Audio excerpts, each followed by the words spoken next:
I'd like to call to order the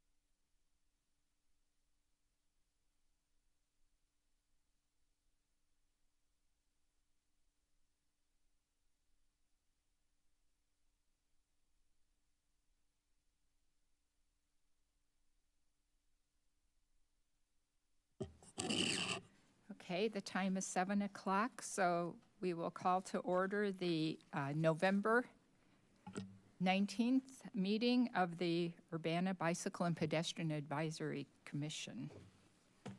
Do you have the ability to call the roll, or? I do. Yes, you do. Printed All me right, off a member wonderful. list. Thank you. Annie Got us all Adams, prepared.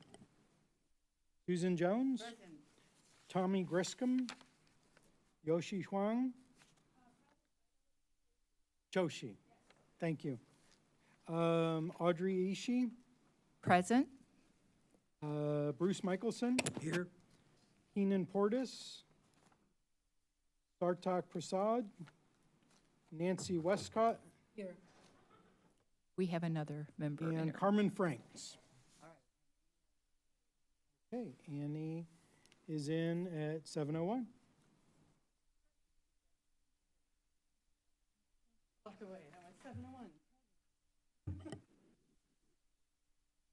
Present. At this time, I'd like to check, oh, first of all, let me say that we do have a quorum. We need 6, oh, well, 6 to meet.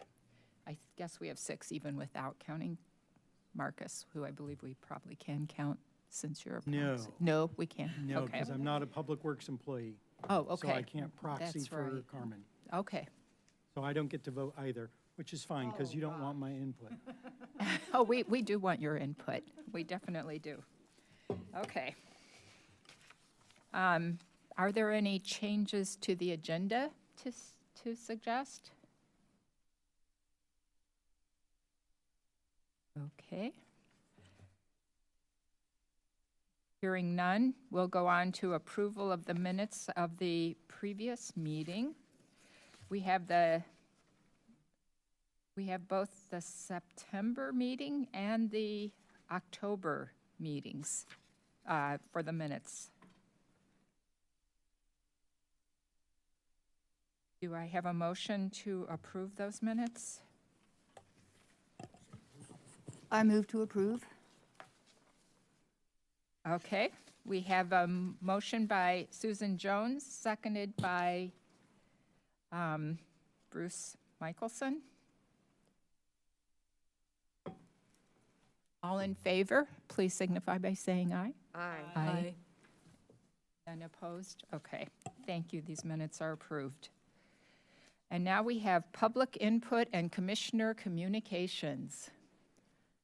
Does anyone have anything they wish to share, any observations or other concerns that have come up since we last met? I want to thank Audrey for coming to the Plan Commission meetings and giving impassioned speeches on creating a walkable city. And at the Plan Commission, they talked about using walking as the default mode. Currently, driving is the default mode. And it was just great. I just want to thank Audrey for showing up, for giving a great speech. She talked about lowering speed limits. And again, I just want to thank Audrey. I appreciate your work and your advocacy on this. Thank you.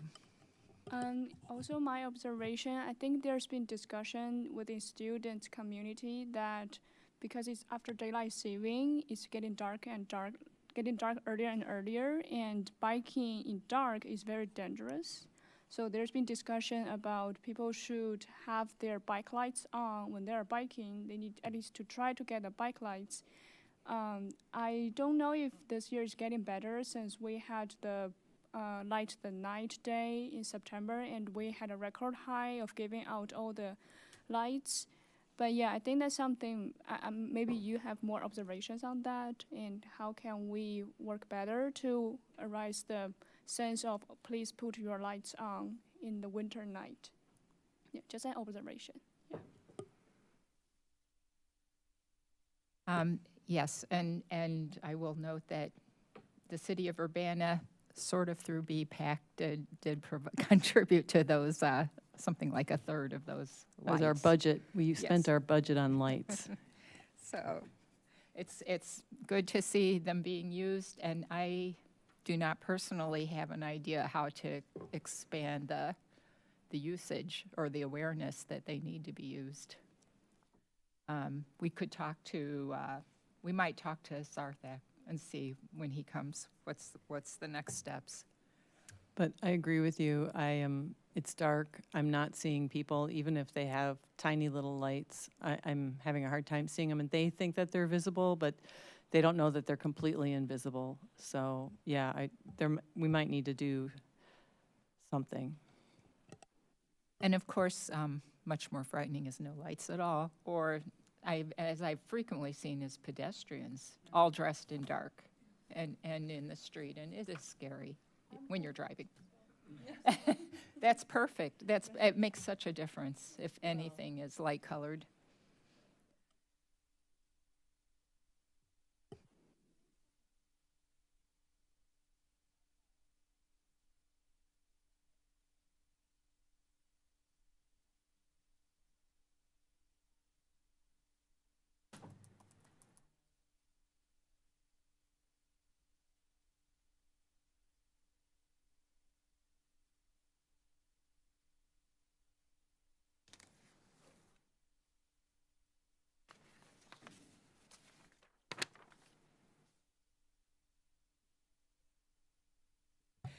Just by way of introduction, this is to be presented to the city council, and they expect presentations to be about 10 minutes. So I did try to keep that under 10, and it may need a little bit more slimming, but we'll see what kind of suggestions we have tonight. Okay. The first thing I want to point out is bikes for happy and healthy kids in Urbana is how we're going to grow Urbana's population and make this a city that people really want to live in. And this is a wonderful site, although all the racks are full, and I can easily imagine some people asking for a ride from mom or dad because the racks are full. But we will work on that. The Urbana Bicycle and Pedestrian Advisory Commission. This is all online, of course, and I'm not going to go through this all, but the main thing I'm here tonight to speak to you about is our work in advising the City Council on bicycle and pedestrian issues. And especially, we've really tried to focus in the last year on evaluating and making recommendations for action. I think we feel like just reviewing, just commenting isn't quite enough. We need to move on to actual action to make this to keep this the recognized bike-friendly city that it is, and more than friendly, actually superb. I want to shout out to our BPAC commissioners. We do have one vacancy right now, and we have members that were here for at least part of last year, and some of them were into this year, and especially I'd like to mention John Zeman, who really brought in some new initiatives, such as our goals framework, and Kara, who implemented it, Kara with the Park District, and even participated remotely for a while, and Yusuf Shah, who reviewed our pedestrian master plan and presented that.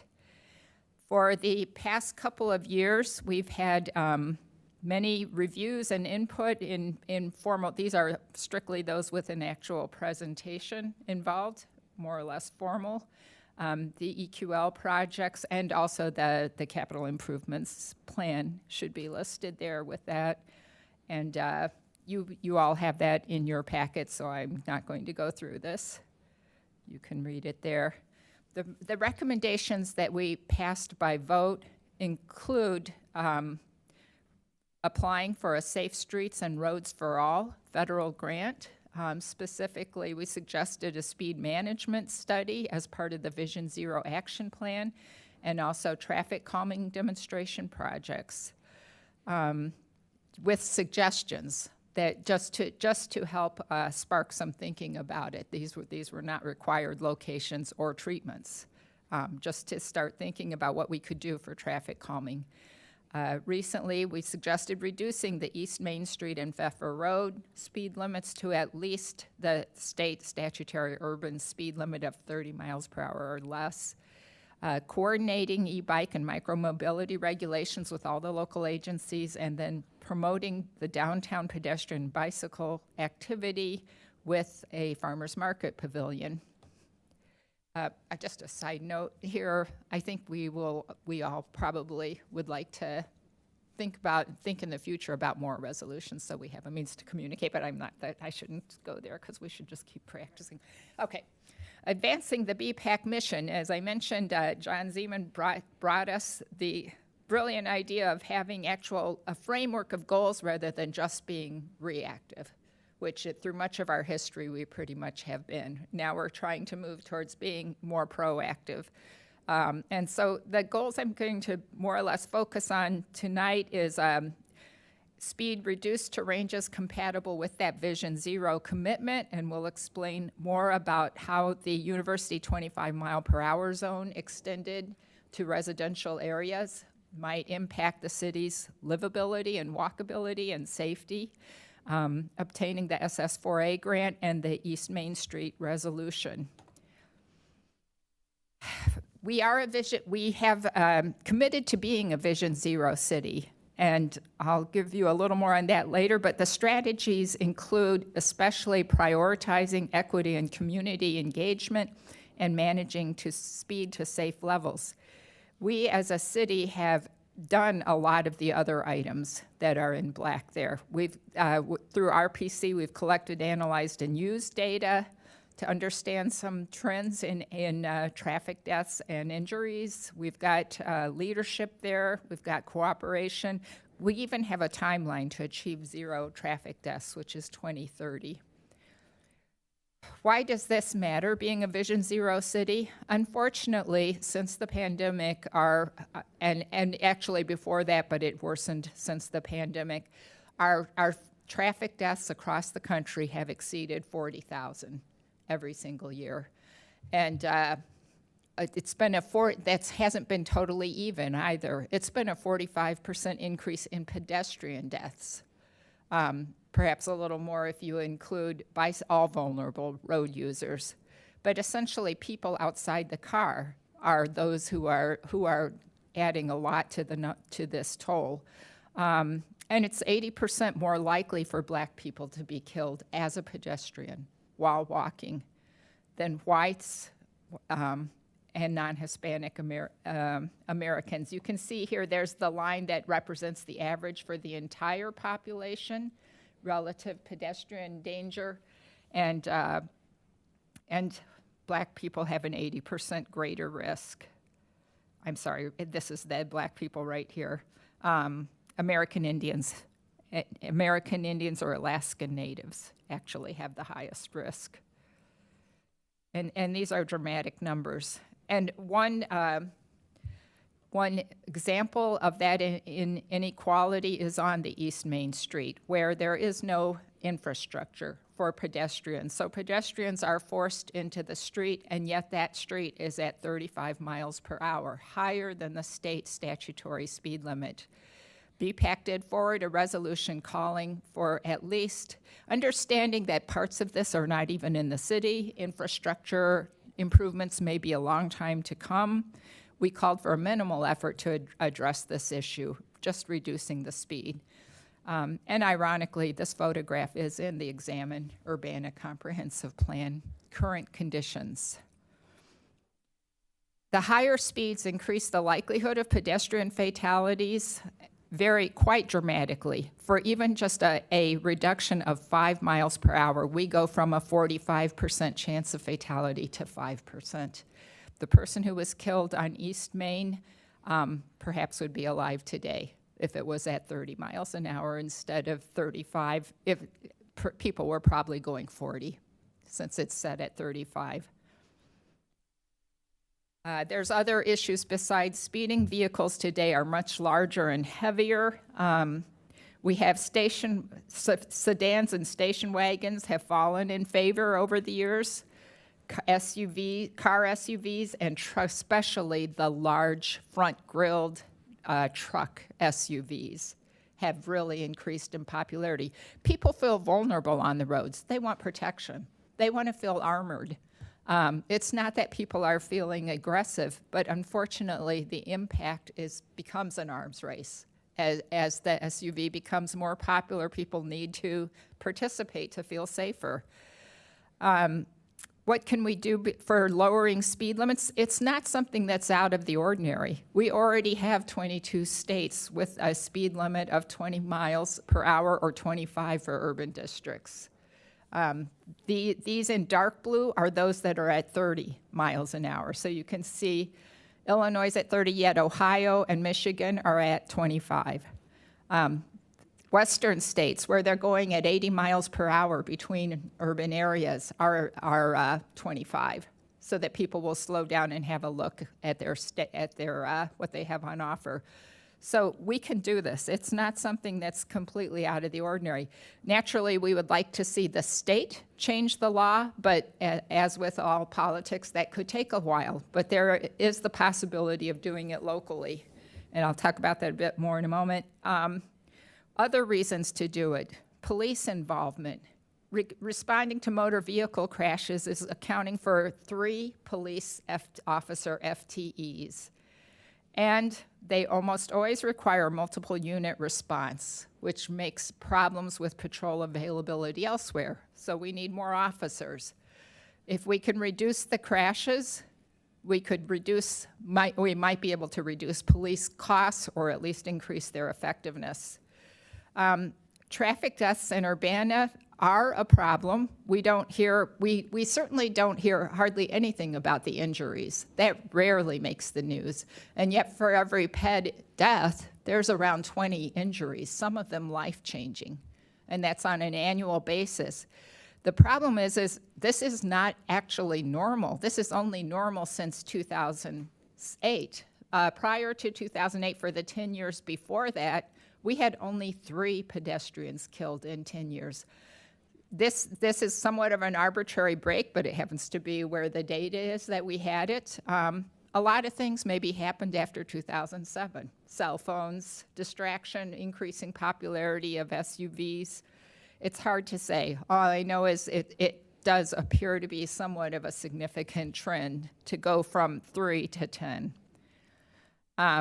And in fact, if you want to compare it not just over time, but let's look at how it occurred across our twin cities, where we actually have a somewhat comparable population next door. In the first 10 year, 1998 to 2007, there were a total of 34 deaths in Champaign and 32 in Urbana. I'm sorry. And 12 in Urbana, 12. This is across time. The blue is the earlier time. The red is the more recent time. So 34 in Champaign, 12 in Urbana. In the most recent 10 years that we have recorded, there were 32 in Champaign, so they actually reduced by about 18%. There were 21 traffic deaths in Urbana. We increased by 61%.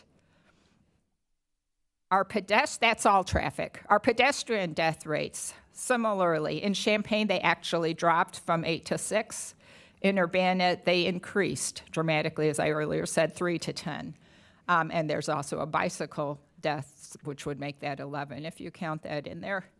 And then more recently, we just got the LRTP 2050 update, and we're staying pretty much on this very unfortunate track. For the 5-year period, Urbana had 4, Champaign had 5. Champaign may be increasing quite a bit, but Urbana is still approximately twice the rate of Champaign. Okay, the RPC has recognized the need for a Vision Zero resolution as well, following the lead of Urbana, who passed ours in October of 2020. They passed one in September of 2022. And they noted there that they acknowledge that local safety plans may result in changes to each participating agency or municipality's approach to the planning and design of streets, and the legal and legislative frameworks, including the potential to advocate for reduced speed limits. So RPC has acknowledged this. It is listed in their strategies in the LRTP 2050, which you all just heard a presentation on. They have their Vision Zero resolution posted. It mentions 11 people killed while walking in wheelchairs. I noted this mistake to RPC, and they said they would correct it. It's actually 11 in Urbana alone were killed. There were 6 in Champaign for that period, so it was a total of 17. So does it work to reduce the speed limit on a citywide basis? Many places have started doing it besides the 22 states that I showed you earlier. Many of the cities such as Boston and the surrounding smaller communities, Cambridge, Somerville, and so on. They did an actual controlled study and found that what really happens is the chance of exceeding that speed by a lot drops considerably, more than the average speed dropping. Now note, they did not increase enforcement. They did not increase public relations. This is just the effect of putting up signage. In Seattle, they did an experiment where they increased the frequency of signs, again, without more enforcement and without more public relations. They simply increased the frequency of putting up signs and lowering it. And they also found that this was effective. Crashes still happened, but they weren't as dangerous. One of the primary principles of Vision Zero is to recognize that crashes will happen, and you want to reduce the kinetic energy, that is the motion of crashes, which reduces the damage. So is it possible to have 0 fatalities in Urbana, or is that just a pipe dream? Actually, before 2007, we expected 0 deaths. We were shocked when there was a death. Sometimes now it hardly makes the news because it's an annual expectation, pretty much. Other cities have actually proven that you can get 0. Hoboken, that has a population of 60,000, achieved 0 deaths. Jersey City, with more than 200,000, also achieved 0 deaths with a Vision Zero framework. Oslo, Norway, 600,000 people, achieved 0 deaths. I believe there was 1 death, but wasn't exactly a traffic death. Cars and trucks are bigger and more dangerous now. The distractions have increased. All of this gives us reasons to adapt to that with changing our residential speed limit. Our Imagine Urbana comprehensive plan goal to attract more residents depends on our ability to stand out, maybe even next to Champaign, next to the state, but to stand out for public space, vibrancy, and comfort, not to be designed for cars passing through as quickly as they can. I would also like to point out our Vision Zero resolution did call for developing a Vision Zero action plan, which, again, speed management is probably the most important factor, and one that actually could be a standalone if we didn't, or attached to something like an RPC plan. And it called for utilizing funding sources for projects not included in the city budget. This is where the Safe Streets for All resolution that we did forward to you, the City Council, comes in. We would really like to see a budget passed to enable some action on the Vision Zero commitment in Urbana. And this was passed both in 2023 and 2024, calling for an application for 2025. The ability to, we are considering ourselves a Vision Zero city. In order to be recognized as part of the network, of which there are about 50 cities nationwide, they surprisingly have not changed the goalpost since we committed in October 2020. It's still the clear goal, which we have. The mayor has publicly and officially committed to Vision Zero, which we have. The Vision Zero planner strategy is in place. Not yet. We're hoping to see that happen as a result of the next Safe Streets for All grant. And then the one thing that they did change a little bit, key departments, including transportation, public health, and mayor's offices are leading. Previously, it just said engaged. So we are looking to see some leadership from some of our, basically from our administrative side. And that can lead us to be the Vision Zero that we all want to be. I'll take any questions.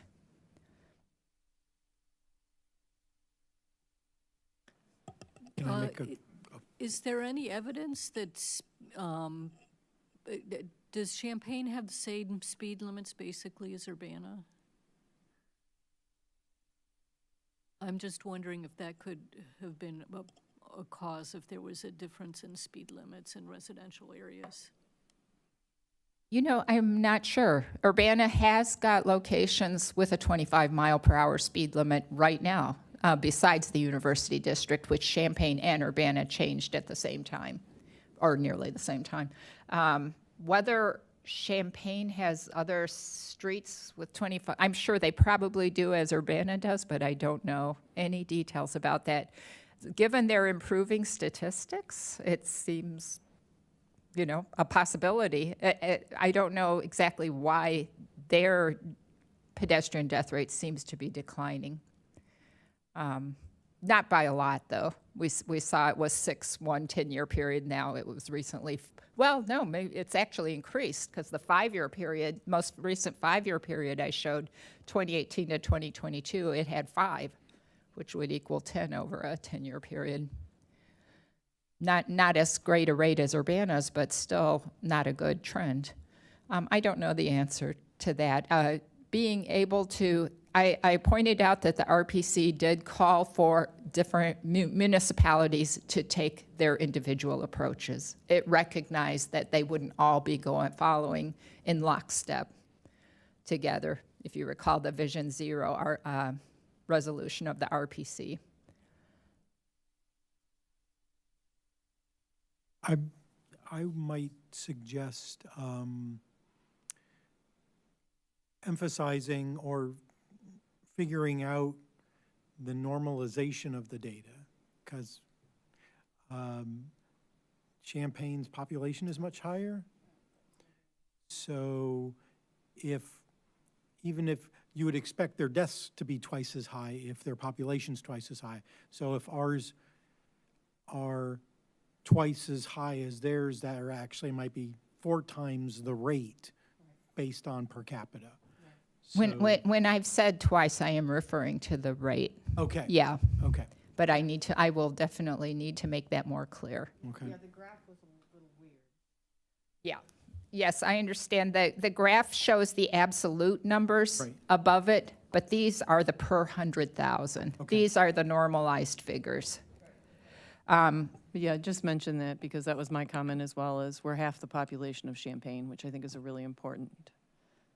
And it could even metric. just be a footnote or a star at the bottom, you know, fatalities are in absolute numbers, rates are, you know, per 100,000. And then you don't have to say Right. anything, the chart's clear.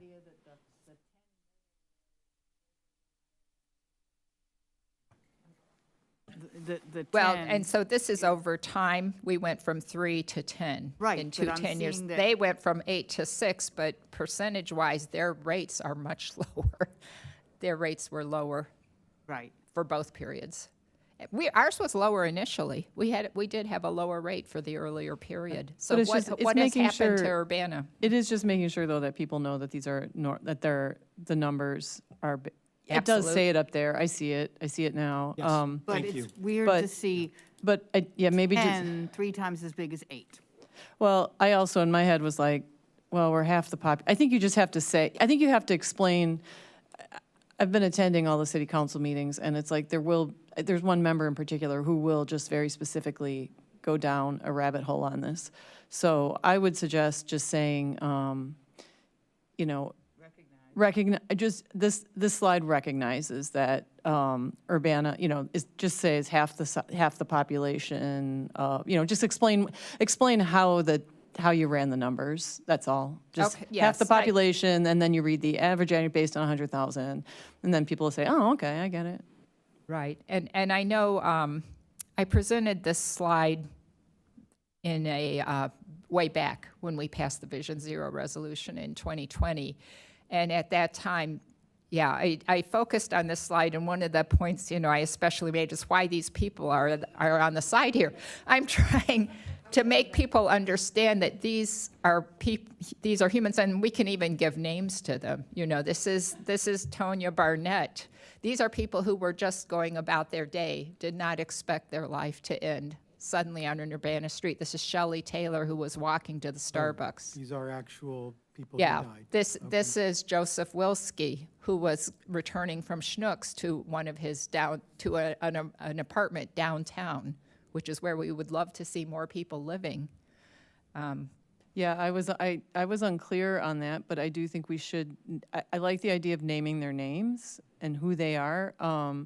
I recently met a person who was in the vehicle that watched Shelley Taylor be thrown 50 yards and die. And it was incredibly traumatizing for her. And you know, yeah. And they said that Shelley was literally just like, hey, just crossing, like working out, crossing the street, and then like looking like these people here on this side of the slide is what you're trying to say. Exactly. But I do think it's important to name the names, because these are people, these are our residents who should not have died. And I would, you know, we love our city, and we love the people in the city even more. You know, we want this to be a city for everyone. The other thing, well, my comments are this. The New York Times this morning talked about how children, which means through age 19, the number one killer of children are firearms and traffic. In that order. Firearms, traffic, 3 is drugs. So this is a safety issue, you know, for our children. And it stops our children from getting exercise. It stops our children from being able to walk or bike to school, just because we want to drive our cars a little bit faster, save 10, 30 seconds. The other thing I'd like to say is you have a slide on here that has, which I thought was interesting, about multiple officers responding to an accident. Again, I was attending a city council meeting, and one council member said, yeah, I saw all these like officers out there, and it was like all of them were out there. And honestly, we have about 3 to 4 officers on duty at all times in this city. So when there is an accident, they are all out there. So this is a big deal. The other thing I'd like to say is that I think is really important about your presentation in comparison to Champaign is we can afford this. Meaning we can afford to re-sign our streets, which is what you're suggesting. You're not saying we need to do bump outs, we need to repaint, you're saying we're gonna re-sign our streets, put up new signs. And so I just would also like to say that's something we can afford. The other thought I have is I know it's a 10-minute presentation. I think it would be great if we could continue this conversation with council.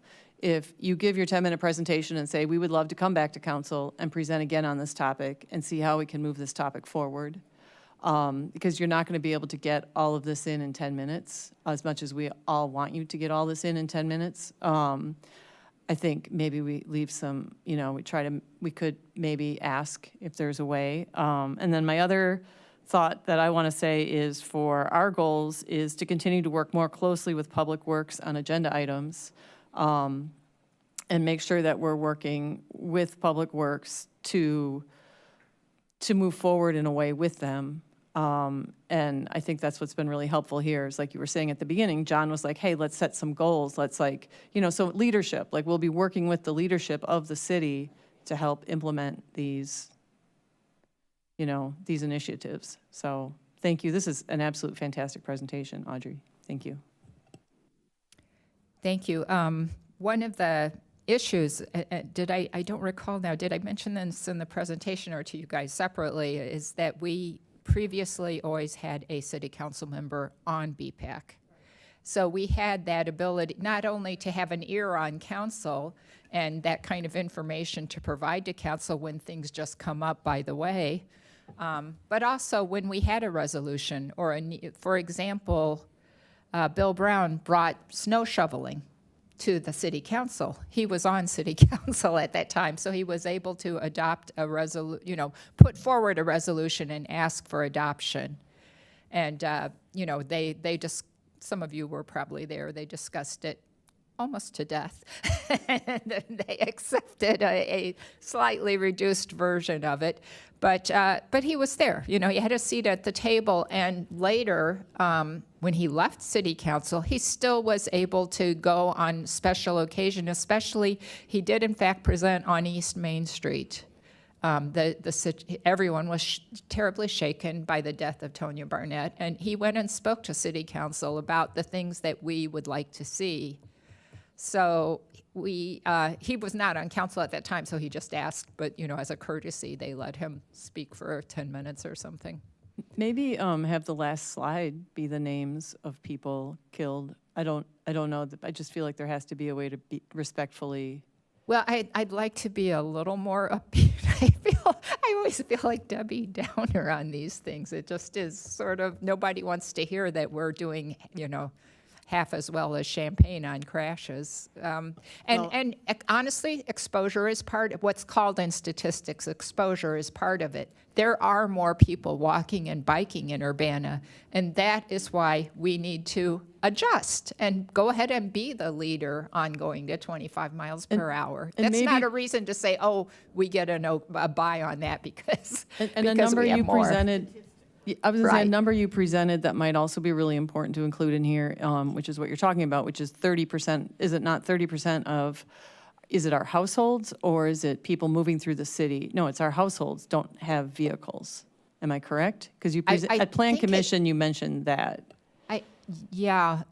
The last thing I saw was like 20% don't have access 20%. to a vehicle, but yeah. And there was something about, And then the Lincoln Avenue corridor, I think it was quite a lot higher. right. Than So that. so I think it's important to share that information and say, this is just important to know. You're right. That's absolutely a key part of equity, is mentioning that. And the many, for many reasons, people don't have a vehicle. But most often, it's not necessarily by choice. So that Thank could kind you. of be on that slide that has the relative, the equity issues that has Yes, the. mention it But at also, that I time. just wanted to say, Right there. those three people images, I had no idea that what the message they were supposed to send at all. I thought they were being confused by the graph. Yeah. Now, part of that is because I tutor people in math that are confused by You graphs thought all that the was time. illustrating confusion By the about the graph, graph. right. I mean, it's, Yeah, But- that was the clip art I had handy in the 2020. picture, the picture of the guy on the street in Urbana. Okay. Like, that, to me, spoke really loudly of this guy could get clocked and killed right now. Look at this infrastructure or lack thereof. Yeah, I know that in 2020 I was able to say that very clearly, and I saw reaction from the council when I made it clear that these were people who went out the door that morning expecting to come home. Yeah, So those were the actual. that was the actual figure, and it seemed like it hit home at that time, but I didn't say it effectively today at all. In fact, that's a good one, that it was demonstrating confusion. I might look for different figures. Yeah, I would say that upfront mentioning that Champaign or Urbana has more bikers and walkers, because that really would have let me not go down the path of the difference between speed limit in the cities. Ah, good point. Because that's Yeah. what really got me. That was, I should have thought of it on my own, but on the other hand, I think that's really important to That's put right. that Yeah, out and it also front. casts us all in a much more positive light. Hey, we've got more walkers and bikers, so let's lean into that. Let's own it. Yeah. And that can go Much on more where you- positive. And that can also go where you're talking about vehicles have changed, let's adjust. Like, that's just one thing I tell people is vehicles have changed. We're driving bigger vehicles with lower visibility, they're heavier. I mean, they're bigger, they're heavier, they have lower visibility. We have to adjust. And we also have to adjust because we have a higher population of people that are walking and biking and taking buses. Very good. Is there an easy-to-grab pie chart for the mode share between In Urbana? Champaign and Urbana? And I don't know if that would accurately, helpfully say, I well, think there look, might be. There might Okay. be possibly in the Like from the LRTP census or 2050. something. Yeah. Yeah, it would be from the ACS. Okay. It's not the greatest data, as I but understand. at least it would yeah. have a But it does a show that, citable thing. yes. This is from the census. Yes. Even they say that we've got more bikers and walkers than Right, Champaign. right. And actually, I have heard that mentioned before as if that's an excuse. Well, we're okay. We have more walkers, so, Yeah.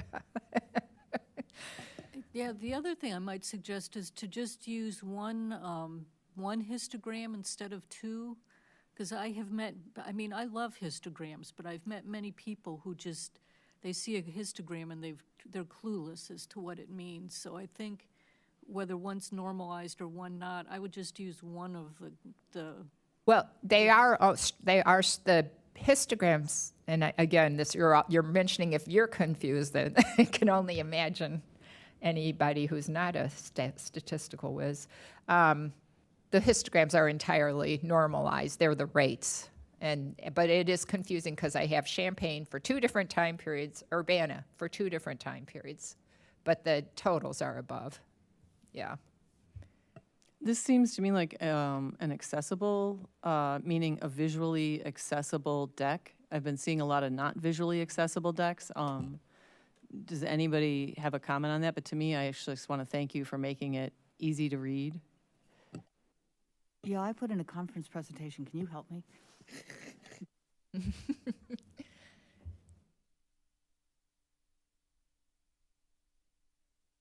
Yeah, I'll have to work on the timing. It may be too long. I don't know if anybody caught the time on that. it's about double what you need. Oh, really? It Is was it? about You thought it 20 was about minutes. 20 minutes? Yeah. Honestly, I I don't think, think so. I think you were talking about the presentation as well as making the presentation. Well, here I and think when there, you yeah. actually do it, I think it'll compress. watch the video of this meeting and The only, Yeah. the only I- thing I'm going back to is get the names and the death dates of those 3 people up there. That really hits hard. Otherwise, it Okay. looks like Yes, an and I insurance ad. also have their ages too. That And they really- were, Joseph Wilski was 71. The others were around 50. I And those it's were all great. on Main Street. 2 on Main Street and 1 right off Main Street in the Well, Schnucks. Vine, Yeah, the Schnucks parking, right, coming out of the Schnucks parking lot. right. Yeah. Vine, Cunningham, and then Maine. Yeah, Vine and Maine. Okay. One thing to follow up on, the first slide was about getting kids on bikes, is how we're going to grow our way out of, or grow bicycling. Well, grow our city even. Right. Yeah. So we are working with the school district on the new 6th grade center. And a school district staff member who wanted the required number of bicycle spaces to be reduced made the claim that typically half of the bike parking spaces at the middle school are empty regularly. I walk by Not them in all my the. experience. Yeah, no, I And walk I by them all the time. substitute They're there. full. Yeah, they're So- full, and then the city of Urbana, remember when we had them hunt down all the bike racks? Those are all full as well. The bike racks here are full, they are full to capacity. I mean, they need to add more bike parking. So, that is why I brought that up. The parking was reduced by the zoning administrator based on that statement by the school district staff member. So if you have, The bicycle parking requirement? Or Yes. the, for the new school, because this city staff were told that the need was not there by a school district staff member. So I'm just sharing how decisions get made. If there is different data, I am sure city staff would be interested in hearing that, whether by email or phone call or meeting or I whatever. wonder if anyone has talked to Cynthia Hoyle about that, because for many years she did various activities for safe routes to school that might have included surveying the racks. She And might so- have better data than my experience, which has been that they're full.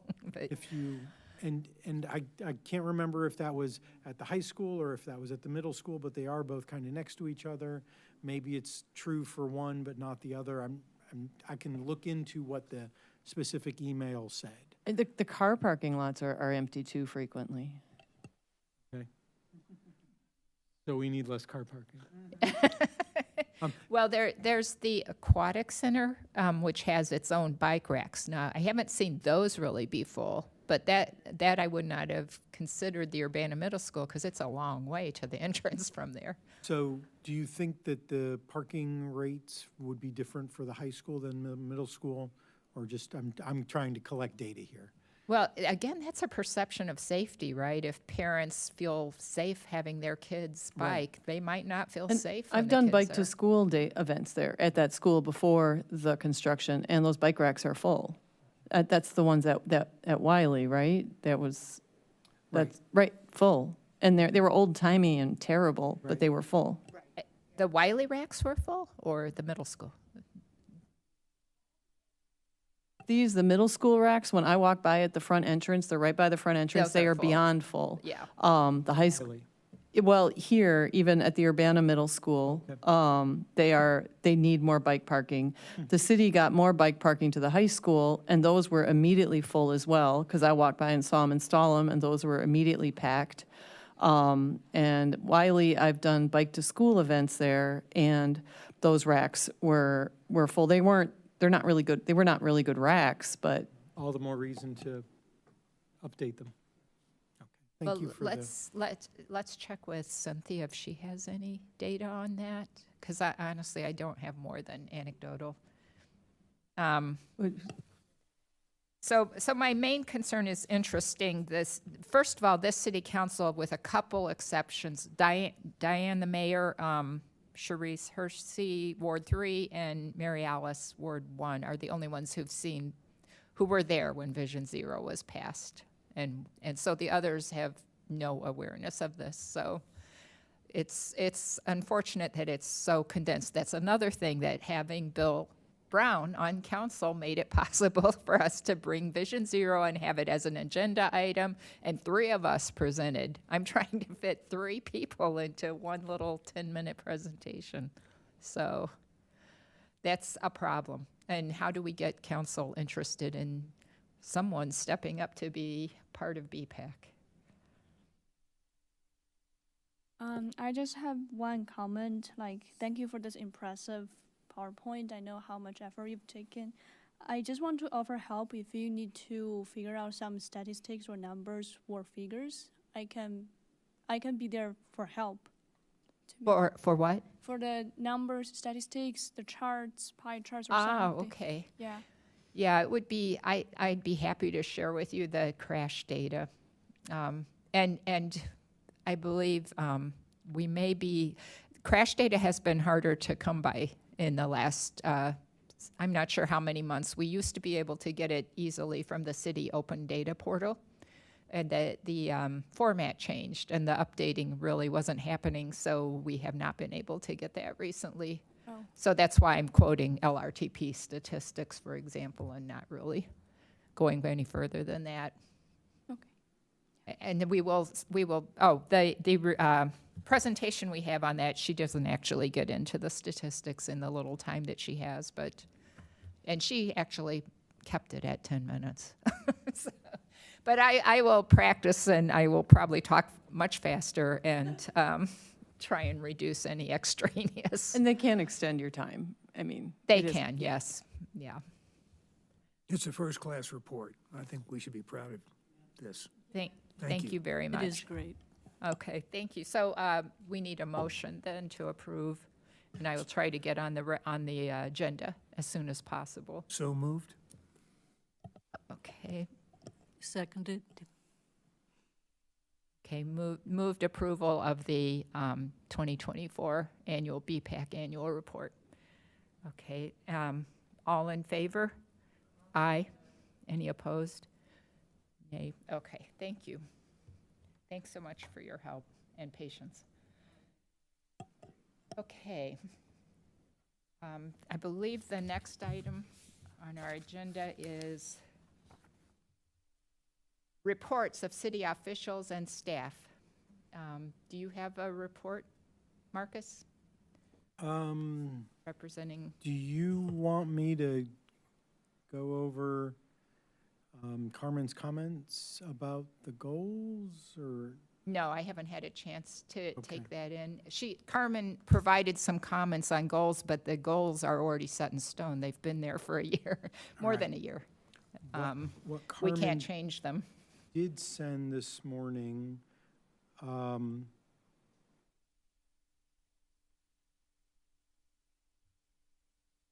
was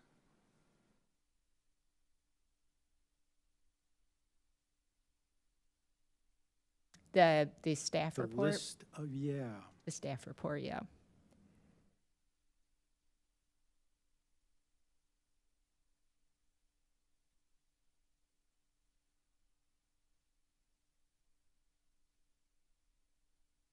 I don't think I've got access to that right now. I think I do.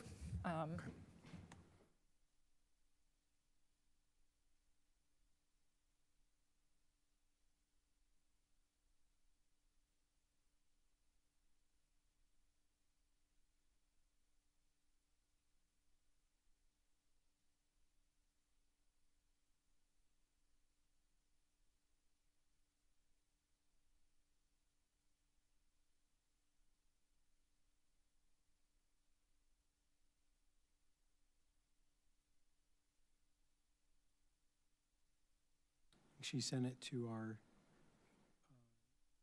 planning box, which I don't have on my phone.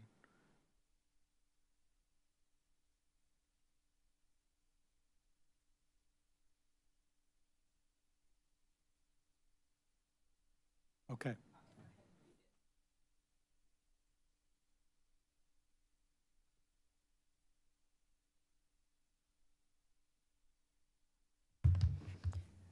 Okay. Or do you want to read it? I can read them if you like. Okay. Okay. Here you go.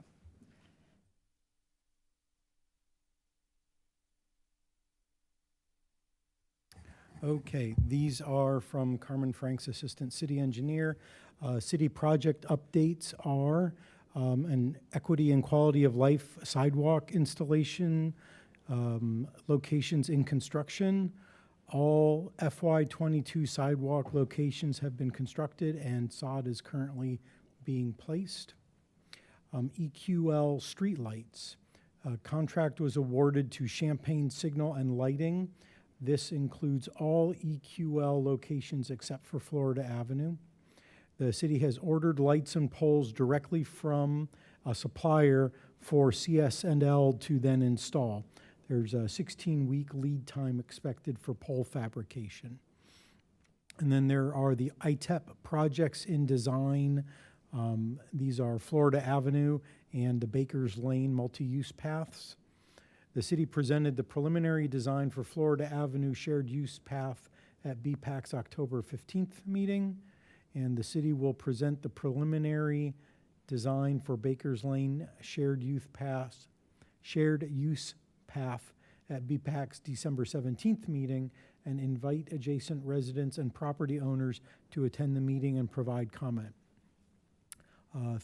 Fourth, the North Lincoln Avenue Road Diet from Washer to Killarney. The same update as last month, and design is underway. And fifth, the Lincoln Avenue Corridor Study. RPC and the city presented the current recommendations from the Lincoln Avenue Corridor Study to City Council on November 12th. And the public comment period will be open until January 3rd of 2025. That's the end of Carmen's staff report.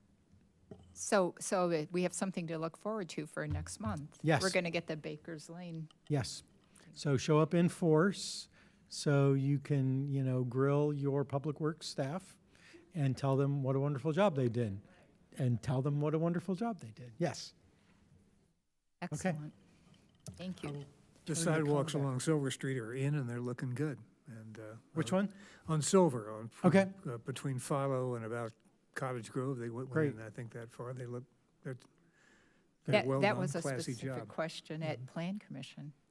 They were wondering why there's no sidewalks there, and we were able to tell them EQL is happening, and yeah. And the sidewalks on Fairlawn are great. I walked on them. They definitely will be needing lighting. It's very dark, but it's very exciting. I used to live in that neighborhood, so it's very cool. I know Carmen has also, I think, is in charge of like the street light asset management process where they are going through and they're looking at, the large and varied and diverse numbers and types of street lighting they use and trying to focus on a smaller number so that it's easier to have things on stock and to maintain things. So, keeping track of light colors and temperatures is important moving forward, I especially have with opinions these on that. new places where they're getting lights where they didn't have lights before. So keep an eye on those things, and when the lighting comes out or before the lighting goes in, maybe remind staff, hey, we're looking for X color in this area. I think they've come up with some draft, not recommendations, but like in these business arterial areas, we're looking for this temperature, and in residential areas, we're looking at this temperature and heights and styles of fixtures. But Carmen's the person to ask about that. Doing good work.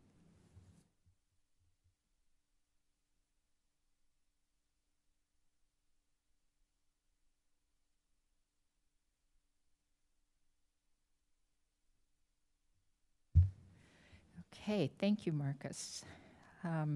New business. In your packet, there is the meeting calendar, and I did mention in an email that it's pretty straightforward. And now we also know we do have a December meeting apparently scheduled, so do I have a motion to approve, and then we can discuss if necessary? Okay, moved by Bruce, Second.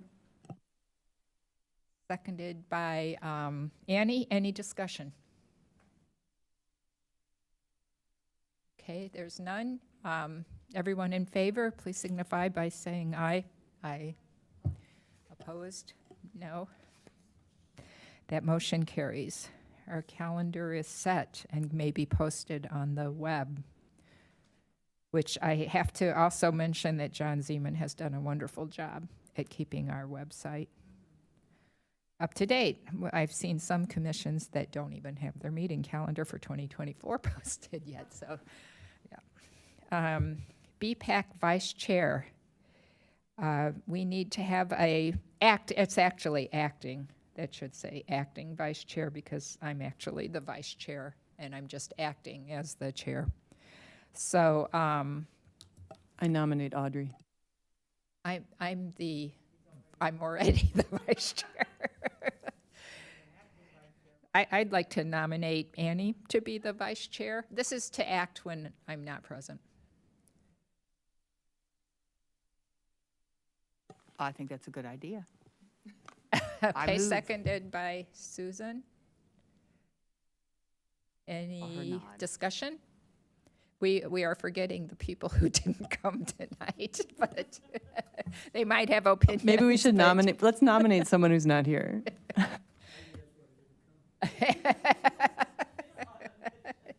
Does Ms. Adams accept the nomination? Miss Adams would accept the nomination, yes. Thank you. Okay, seeing any further discussion? Okay, let's have a vote. All in favor of this motion, please signify by saying aye. Aye. Any opposed? Okay, that motion carries. Thank you, Annie. And the long-range transportation plan. This is a 10-minute presentation. This speaker had to cut it down from the 20 minutes she had at the Plan Commission. So she passes over a few slides. I went to the Plan Commission and you were all invited. By the way, Annie actually came. And it was also live streamed and is up as a YouTube. But at the Plan Commission, they actually handed out packets of the slides. So I got this special treat for showing up. But anyway, I decided we probably don't want to listen to the 20-minute one, so we'll just do the 10-minute version, and there's only a couple points maybe we can mention. Commission, and tonight I'm here to Oh, well, I guess she present didn't get to say her name. 2-year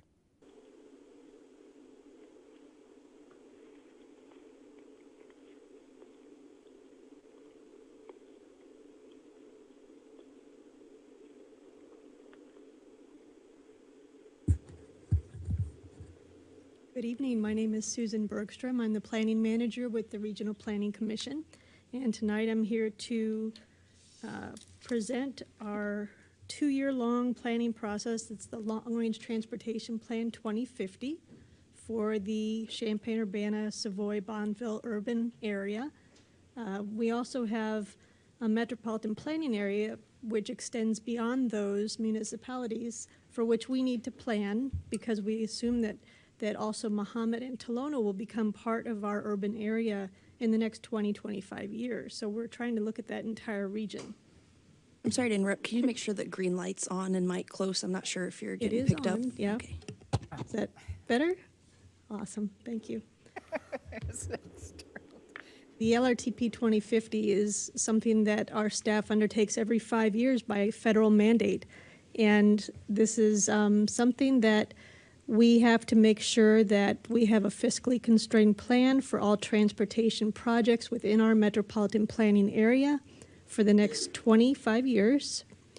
And it needs to include certain things according to federal regulations. The plan this year is a web plan, so it's entirely online, and it includes 6 different sections. We have the overview, existing conditions, goals, 2050 vision, public involvement, and then the appendices that have more details about our tools and models that we use toward doing projections into the future. For the LRTP 2050, we have 5 overarching goals: safety, reliability, sustainability, equity and quality of life, and connectivity. And under each of those goals, we have a goal statement that further explains how things will improve transportation in our area. We also have objectives and performance measures to benchmark how well we are achieving the plan's implementation in the future. And finally, we have strategies that are activities that QOT staff, as well as the member agencies such as the City of Urbana, can undertake to help achieve the plan.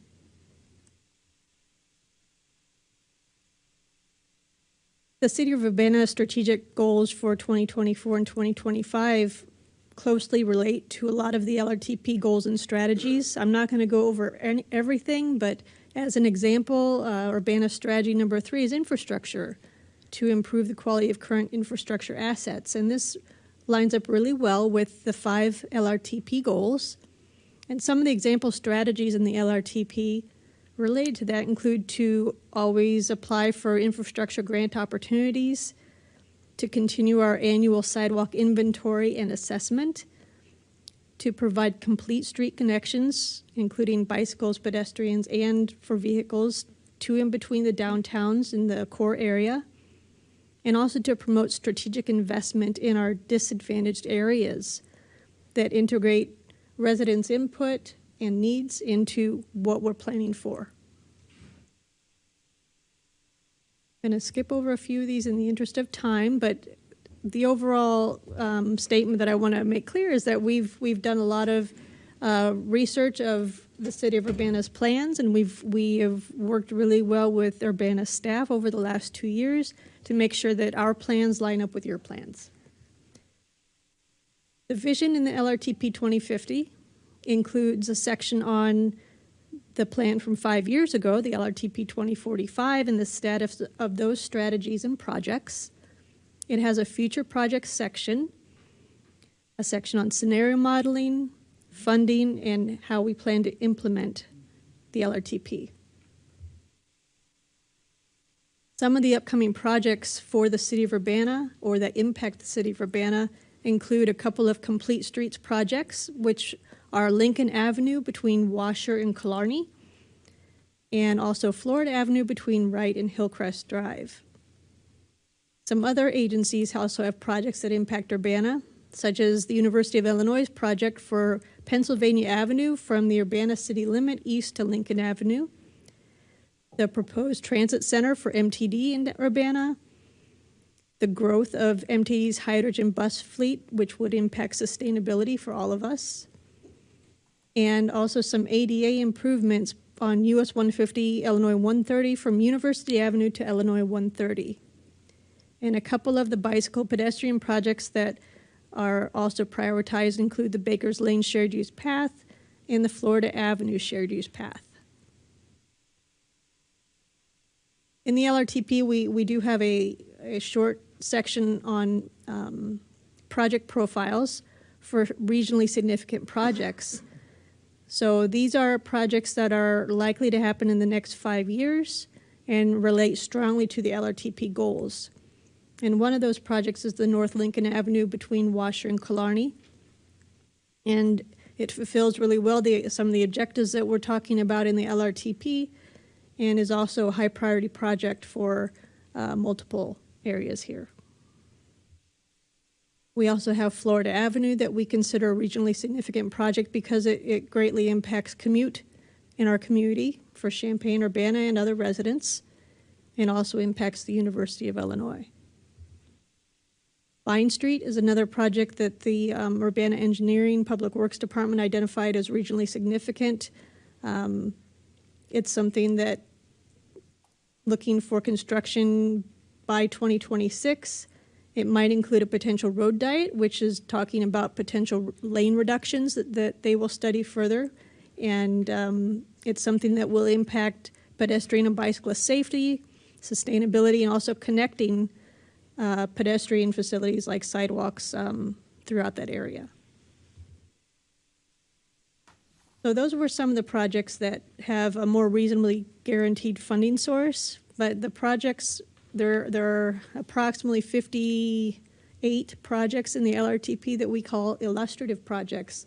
And those are ones where, yes, they have a priority for one or more communities, but there's no funding guaranteed for them at this point. So within the next 25 years, this slide shows the list of projects that we're hoping funding will become available for. It's also possible that communities will reprioritize what projects need to come forward depending on community needs and demands.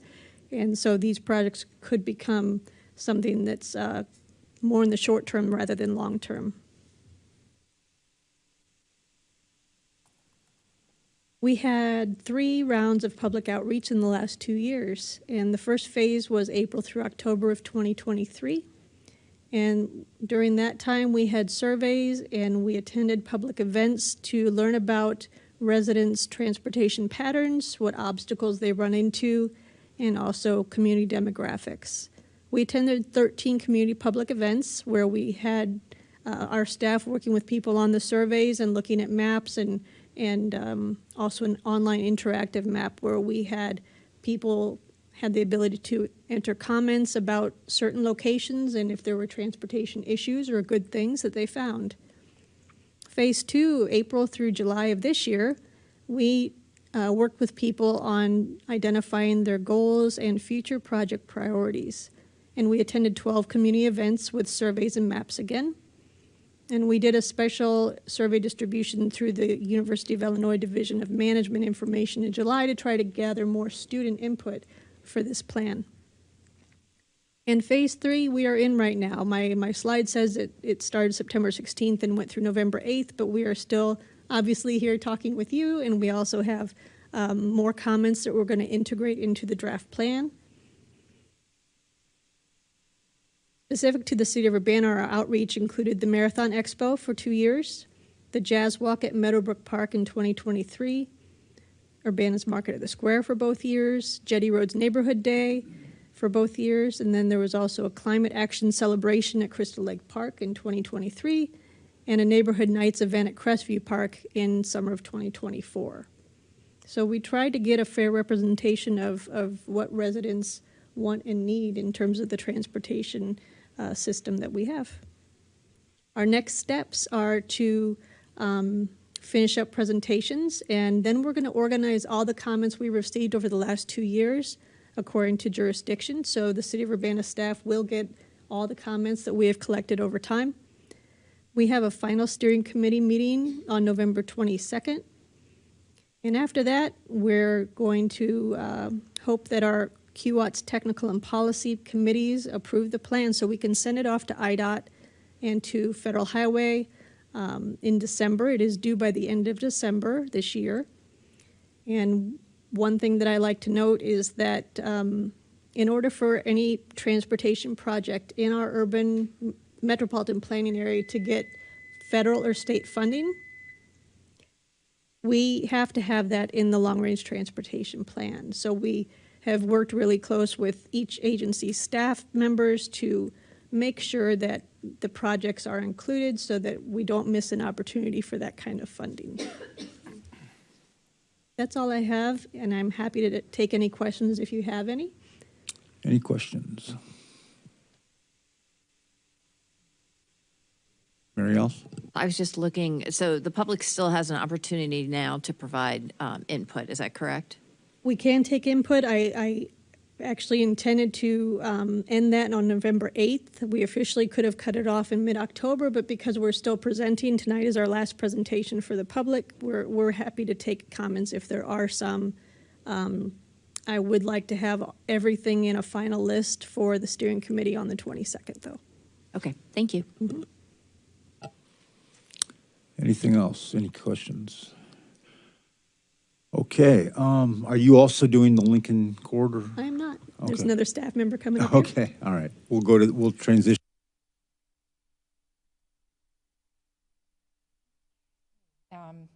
I sent a link to the report if anybody's interested. It's very easy to read, at least without the appendixes. They have, I'm sorry, they have at least 50 projects, I believe, in the appendix that are not necessarily prioritized. She went over the priority projects in that presentation. I do not really recall being aware of the Vine Street project. That sounds like it's due to actually start before even Lincoln Avenue corridor. We'll have to get some input from Public Works for maybe in December on our December agenda, because it seems like that would at least be conceptual at this point. They're starting in 2026. And she mentioned that Lincoln Avenue corridor wasn't really expected to start until 2027. So that's kind of a long time to wait without stop bars on our crosswalks. I thought maybe we would want to revisit that at some point and actually move to a resolution, because I know Annie gave a really excellent presentation on that topic. And in fact, City Council has specifically asked that question, people who weren't there several years ago, which was 2019, when that really came up. So it's very easy to find, though. LRTP 2050, you don't need the link, anything to look up. It's very, very easy. But what isn't here now is that ability to comment. They took that down, so you would have to send an email if you wanted to comment on anything about it. I felt the most important thing of that presentation was you said if it's not on the list, it can't be eligible for funding. I thought that was a really, really important fact. Yeah, I agree. And that would include that 50 project list. So I think people have really tried to be pretty exhaustive about what we might want to do so that something is at least on the list. Marcus, do you have any insight into that topic? I'm guessing we try to be very exhaustive, anything that could happen.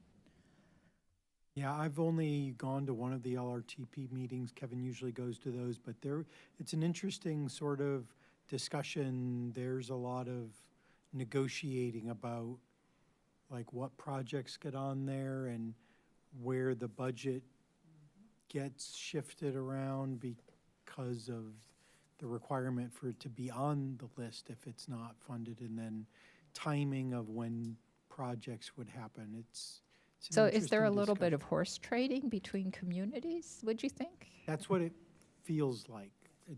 I thought the clock was off a little bit in this. I mean, Philo Road from Colorado to Windsor was handsomely resurfaced over the last 2 weeks. And that seemed to be on here as something coming up. And so. Yeah, I kind of things got a noticed little that too. backwards I there, was so. wondering. Yeah. And so it sounds like in 5 more years, there will be another plan created. Correct. So that may, They can even do amendments if they need to. If some great opportunity comes up and, we didn't get it in there, you can do an amendment. But these plans are important, and none of us really, well, I guess some of us do come from Joshi, you come from a planning background, right? But most of us don't really. And these plans are important, like the pedestrian master plan, and the bike plan. We never pictured University Avenue being a place that you would want to think of pedestrians and bicycles, because it's not in the city, partly. A lot of that is outside the city limits, so it just didn't really come on our radar. But had that been in our plan, IDOT would have bike lanes going in there right now. So, boy, And just imagine if you wanted to be somebody who wanted to travel through town. If you could easily take a relatively safe thoroughfare rather than having to jog through residential streets and lose time. I mean, if you wanted to get someplace directly and straight and get out to the country roads and then head south to Sydney for your ice cream, rather than having to go down Curtis where there may or may not be a shoulder to ride on. I love bike lanes. Absolutely. I mean, I think, I know Annie's shared use expressed this before too, and I feel the same way, is that I never would have imagined Green Street being a beautiful and friendly place to bike. I mean, those bike, and all it is paint. It's just astonishing. And it just makes it more attractive for cars too. I mean, it's not just bikes. It's totally amazing. So, yeah, I feel a little upset that it's hard for us to appreciate how important these planning documents are. And and then one thing I'd mention is their safety stuff is under goals. So here they have their goals for safety, which are they're a little wonky. I've mentioned this before. They use 5-year rolling averages to keep things from bouncing up and down real dramatically, but they still do because they're only 5 years. So it's very little data, and just because we have such small sample size anyway, that just causes a whole lot of spiky data. And they keep changing the baseline. So you don't get that vision of, wow, 10 years ago it was a much friendlier city to be in than today, because the baseline keeps changing. It's only 5 years, the baseline is only 5 years earlier. So it doesn't give you that longer term image, and I have expressed that to RPC, but they are very limited in what they can do. They have federal mandates. The feds don't want us to, on one hand they do. It's kind of left hand doesn't know what the right hand's doing. We are getting tons of wonderful information from USDOT now. Let's hope it continues in the next 4 years. Great push for reducing speed limit is that they basically adopted Vision Zero completely, which is just fantastic. But at the same time, these reports that have been mandated forever are mandated to be that way, to basically hide how bad it is. Although that mandate has changed over the years. Several years ago, they had easily 20 years of data in those reports. You could see the trends. They broke it out by city. All this stuff came down from the feds. We can do what we want to bring it up to them, but it came down from above them. And so here are their strategies. And again, it just doesn't really point the finger like we would want for our Vision Zero action plan, like actually do this, not just sort of, all these people should think about, facilitating, but they do have speed on here somewhere. I was going to say, Audrey, also, I think one thing that BPAC's hoping for is local crash data, that we are, there might be a path forward to finding hyper-local, like basically Urbana, up-to-date, month-by-month crash data, so we can start finding spaces that are problematic areas where we're spending a lot of money and time dealing with vehicular crashes or other types of crashes. So Well, that's and our something BPAC's police working towards. department is working on that, right? Our police, our police department is working on that, and it's pretty exciting. Pretty exciting stuff. Yeah, it really is. And so here's a couple things of immediate relevance to us. Work with municipalities and transportation study groups, I would say that's us, to evaluate existing speed limits on the local roadway network. They list QOT staff. So again, not really pointing the finger at you, Urbana, do this. That's the problem I see here, and I will put in a comment. If I haven't already, I have to look at my email. And here's one: complete applications for available federal safety programming, funding. Well, we know Urbana can also do it, although I'd really prefer it with their experience if Urbana paid them to do it, but that's that. Okay. Any other comments or thoughts? Thanks. Okay. Announcements?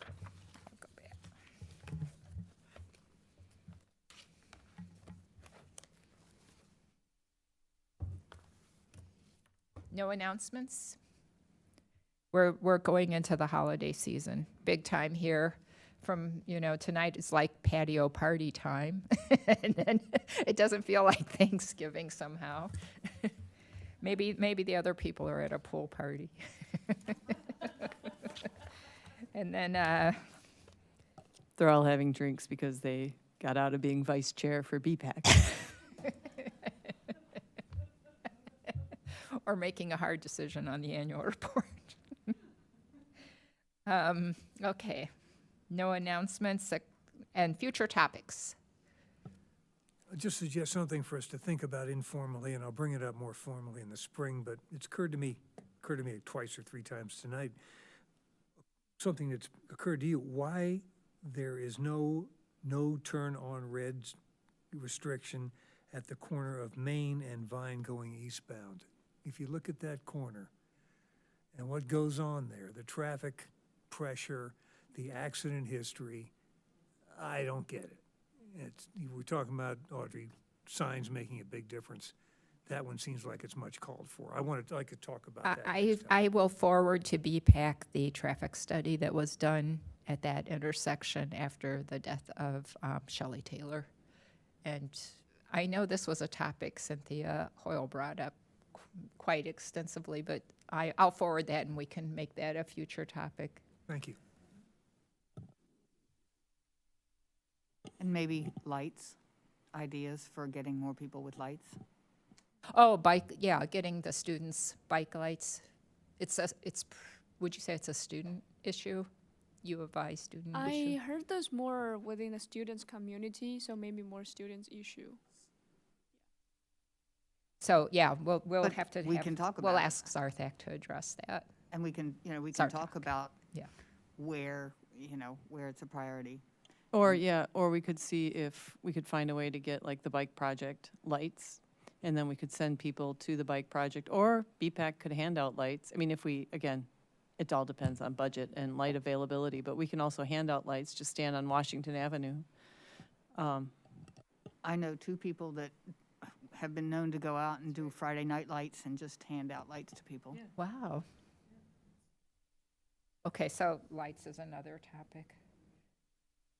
So if you talk with Sartak, I'm wondering, I was on the Student Sustainability Committee when I was a grad student, and they've got, or they used to have $2 million a year to spend on sustainability projects.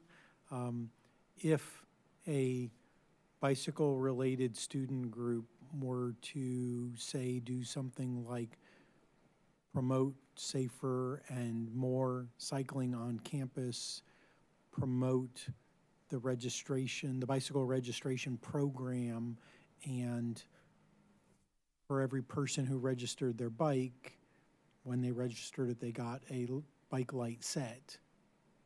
I mean, that's a cost, but then the bike lights would be getting distributed throughout the year as students were registering their bicycle. And it could be seen as, a student perk that would be funded by the university. And it then might also take some pressure off the Light the Night events, but it would make it a year-round program. Boy, that seems like a brilliant idea because, as you may have heard, they have a terrible time getting people to register. So having that Right. kind of incentive could be really cool. Yeah. And I mean, Sartak is great with the programs he does, and it would be a student engagement thing, because then the students would be doing it, and it might be, at least somebody for Sartak to work with, rather than him having to do it all. Yeah. I mean, yeah, it can even be a bike if it's somehow they can get the funding from the Student Sustainability Committee for the bike light packages of bike lights, right? Which is what we're hoping for. And then folks from the bike project could set up. It would be a great way too, because the other thing is people don't know that there are these facilities on campus where you can get your bike fixed, and you can, learn how to fix a bike. And it would be a great way to even promote that facility on campus. People don't even know it exists, and it's a community facility. So it's not as glamorous as like solar or other cool things, but you can tie so many other things. It could be a multifaceted approach. It could be, increased bike registration, lights, advertising, or more, bike repair stations, indoor bike parking. I mean, you can go as crazy you want to go, but it is $2 million a year that you could tap into. Then we'd get our budget back.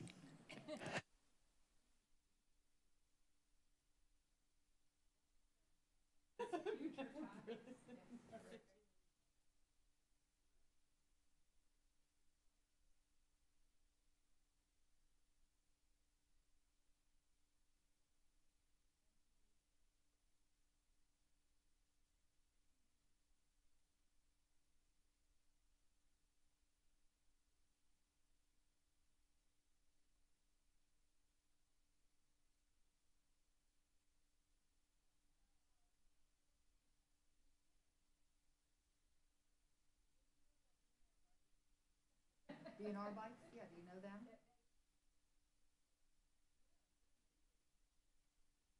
No, DNR bikes. No, Baker, no. That's what he's talking about. Having, not knowing. But no, DR bikes is on Briggs Street.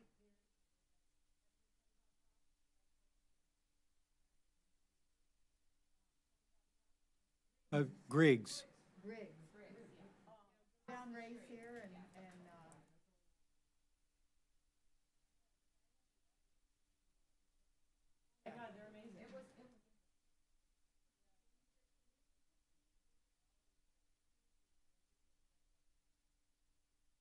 And he does a lot of work in the community. Yeah. One of the people that goes out and hands out the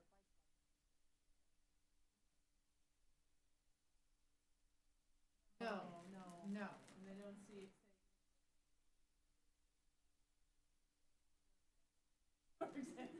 Right, right. Oh, I Yep. walked out there and couldn't walk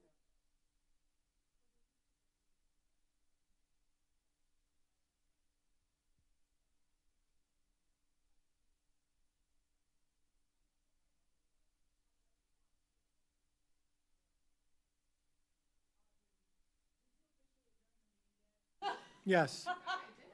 Yes, She had. yes. Meeting adjourned.